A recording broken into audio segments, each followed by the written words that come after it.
젊은 눈에 비친 세상은 언젠가 멈추는 몸이었고 잦아드는 숨이었고 홀로 남는 마음이었다. 병든 이를 보고 몸의 더섭음을 알았고 늙은 이를 보고 시간의 무게를 알았다. 죽음을 보고 모든 존재가 머무르지 않음을 알았고 수행자를 보고 그 길의 가능성을 보았다. 세상은 즐거움보다 고통이 더 많았고 고통은 운명이 아니라 깨달음의 문이었다. 사문유관은 절망이 아니라 눈뜸이었다. 세상을 제대로 본 그 순간 길은 조용히 열렸다. 부처님 생애. 사문유관. 궁전의 삶은 화려했지만 마음은 만족하지 않았고 풍요는 넘쳤지만 진실은 보이지 않았다. 부귀를 버린 것이 아니라 가려진 눈을 벗어던졌고 안락을 떠난 것이 아니라 진리를 향해 나아갔다. 몸도 마음도 더는 집에 머물 이유가 없었고 길 위에서만 진실을 만날 수 있었다. 출가는 도피가 아니라 직면이었다. 삶의 가장 깊은 질문과 정면으로 마주한 결단이었다. 한 걸음을 내딛는 일은 세상을 버리는 일이 아니라 모든 존재를 위한 첫 잡이었다. 부처님 생애. 출가. 룸비니 숲은 새벽 안개가 고요했고 살아있는 모든 것이 숨을 고르던 때였다. 마야 부인은 북쪽으로 향하던 길, 나무 가지를 잡고 잠시 걸음을 멈추었다. 그 순간 온 숲은 조용해지고 향기로운 바람이 사방에서 스며들었다. 아기 석가모니가 그 자리에서 태어나 7 걸음을 내디디며 사방을 향해 나아갔다. 땅은 부드럽게 열리고 연꽃은 발 아래 피어나 세상은 처음으로 큰 깨달음을 예비했다. 부처님은 말없이 세상을 향해 서 있었다. 그 눈에는 인미, 모든 중생이 비쳤다. 그 첫걸음은 한 아이의 걸음이 아니라 모든 존재를 향한 첫 잡이었다. 부처님 생애. 룸비니의 탄생. 궁정에 초승달이 걸리고 바람은 조용히 멎었다. 아기 태자를 본 순간 아시타의 눈빛이 흔들렸다. 세상을 떠도는 수행자는 속세의 빛에 흔들리지 않지만 그날만큼은 말없이 숨을 고르며 바라보았다. 이 아이는 세속의 왕이 되지 않을 것이다. 세상의 이익도 그의 걸음은 묵지 못한다. 그 마음은 깊게 깨어 모든 존재의 고통을 보고 그 고통을 풀기를 스스로 찾을 것이다. 그대들은 이 아이를 평범한 아이로 키울 수 없다. 그의 눈은 진리의 자리를 향해 있다. 예언을 마친 아시타는 조용히 손을 모았다. 그는 세상을 구할 자, 진리의 빛으로 나아갈 자다. 부처님 생애. 아시타의 예언. 궁궐은 사계절 내내 꽃이 지지 않았고 음악은 날마다 울렸으며 향기는 늘 새로웠다. 시동들은 태자의 그림자를 밟지 않으려 조심했고 왕은 어떤 고통도 태자 곁에 두지 않았다. 감각의 즐거움은 끝없이 이어졌으나 그 즐거움 속에서도 태자의 마음은 고요하지 않았다. 둘러보면 풍요였지만 내면에는 풀리지 않는 작은 빈틈이 생겨났고 그 빈틈이 자라기 시작했다. 이 기쁨은 왜 오래 머물지 않는가? 그의 마음에서 처음으로 질문의 불씨가 일었고 그 불씨가 허물을 불렀다. 즐거움이 가득한 자리에서 태자는 느꼈다. 채움이 아니라 비움이 길을 연다는 예감. 부처님 생애. 풍요 속에서 시작된 질문. 궁전은 풍요로웠고 감각의 즐거움은 가득했으며 삶은 아무 결핍도 없어 보였다. 젊은 태자는 그 모든 아름다움을 누렸지만 기쁨이 지나가고 나면 고요한 빈자리가 남는 것을 보았다. 꽃은 피었으나 곧 시들어 떨어졌고 음악은 울렸으나 곧 침묵으로 사라졌다. 그는 알지 못한 채 가슴 한켠에서 일어나는 말로 할 수 없는 감각, 허무의 미세한 떨림을 느꼈다. 모든 즐거움은 붙잡으려 하면 사라지고 붙잡지 않으면 흐르며 사라졌다.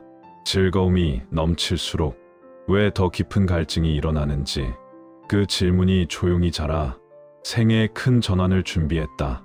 부처님 생애. 태자 시절의 즐거움과 허무, 사르나트의 황혼은 고요했고 다섯 비구는 그분을 조용히 맞았다.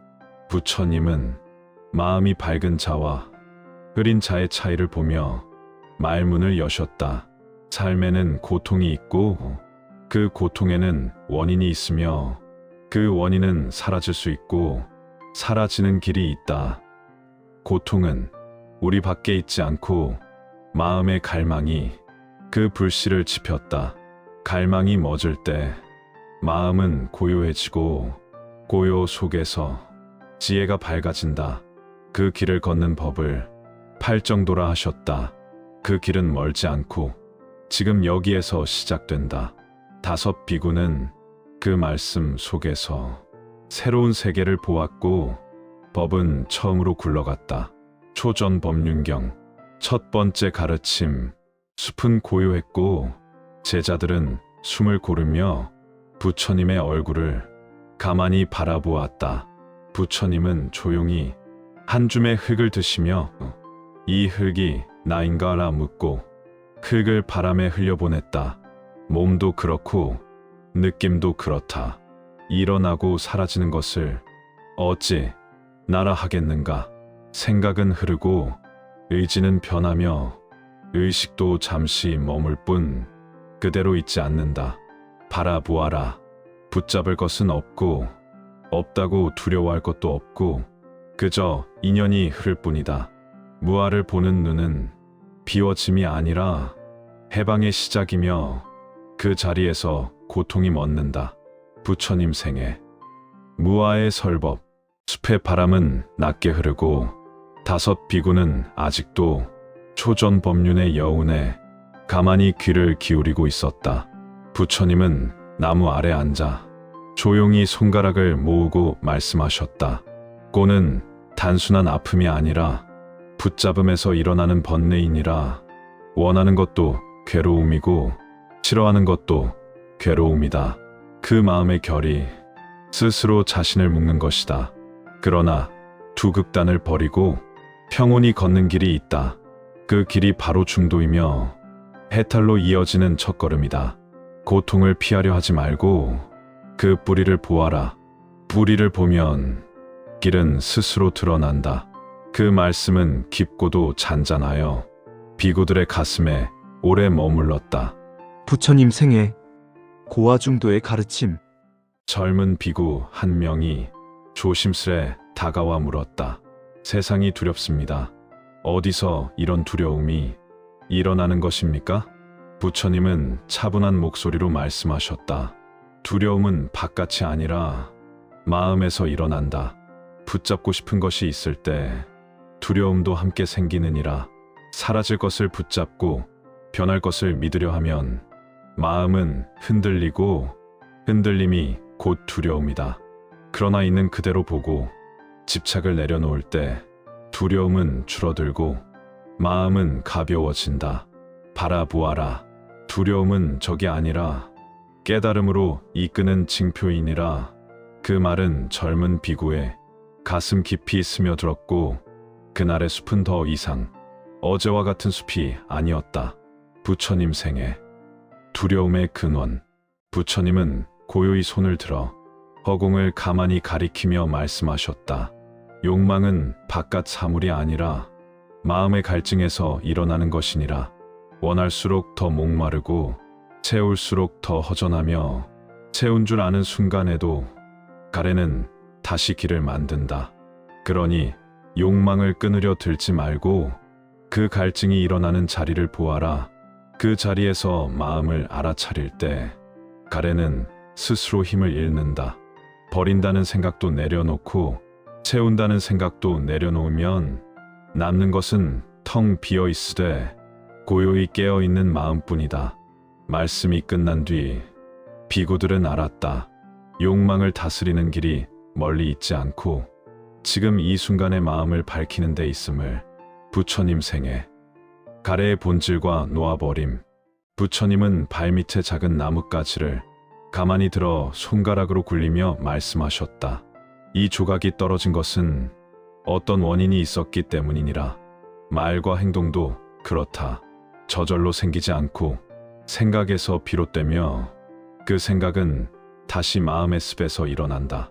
그러므로 업이란 누가 내려주는 벌이 아니라 자신의 마음이 남긴 흔적의 연속이니라. 선한 마음은 밝은 흐름을 남기고 어두운 마음은 스스로를 가리게 된다. 흔적을 보고 두려워 말고 그 흔적을 일으킨 마음을 보라. 그 마음을 바르게 보는 눈이 업에서 벗어나는 첫걸음이니라. 비구들은 업이 미래가 아니라 지금의 선택에서 시작되고 있음을 조용히 이해하고 있었다. 부처님 생애. 업과 책임의 가르침. 부처님은 부드러운 숨을 고르며 조용히 말씀을 이어가셨다. 탐욕은 마음을 흐리고 성냄은 마음을 태우느니라. 흐리면 길을 잃고 타오르면 자신을 해친다. 원망을 품으면 그 마음이 곧 족쇄가 되고 집착을 움켜쥐면 그 손이 곧 사슬이 된다. 그러니 남을 탓하기 전에 먼저 자기를 비추어 보라. 비추어 보면 매듭이 스스로 느슨해지느니라. 마음이 밝아지는 길은 어려운 가르침에 있지 않고 지혜를 가리는 감정에서 한 걸음 비켜서는 데 있느니라. 말씀이 멎자 비구들은 서로의 얼굴을 천천히 바라보았고 그 순간 숲의 바람까지 고요히 새 빛을 머금었다. 부처님 생애. 마음을 묶는 감정의 매듭. 궁전의 삶은 화려했지만 마음은 만족하지 않았고 풍요는 넘쳤지만 진실은 보이지 않았다. 부귀를 버린 것이 아니라 가려진 눈을 벗어던졌고 안락을 떠난 것이 아니라 진리를 향해 나아갔다. 몸도 마음도 더는 집에 머물 이유가 없었고 길 위에서만 진실을 만날 수 있었다. 출가는 도피가 아니라 직면이었다. 삶의 가장 깊은 질문과 정면으로 마주한 결단이었다. 한 걸음을 내딛는 일은 세상을 버리는 일이 아니라 모든 존재를 위한 첫 잡이었다. 부처님 생애. 출가. 젊은 눈에 비친 세상은 언젠가 멈추는 몸이었고 잦아드는 숨이었고 홀로 남는 마음이었다.